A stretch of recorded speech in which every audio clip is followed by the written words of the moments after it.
شخص مكروه في السوشيال ميديا حاليا. The Wizard ليز مشهورة وعندها 8 ملايين في قناتها في يوتيوب. تكلم عن كيف تثقين بنفسك وكيف تزيدين قيمتها وهالشخص كان وراها لين ما حبتها. ده 750 وردة وألف كتاب عن حبه لها، ما حبتها وحاليا هي حامل بالشهر الرابع.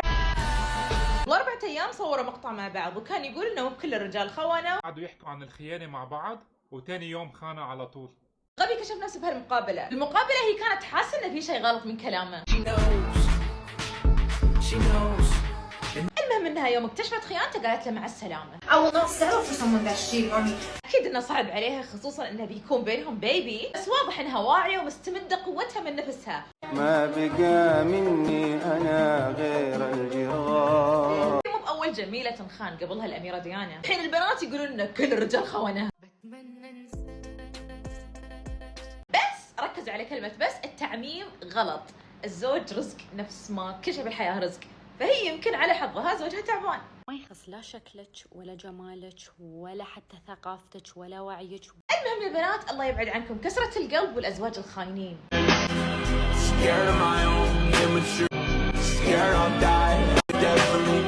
وبس والله تابعوني عشان ما يطوفكم شيء. I made a mistake, but that doesn't mean that I don't love Liz.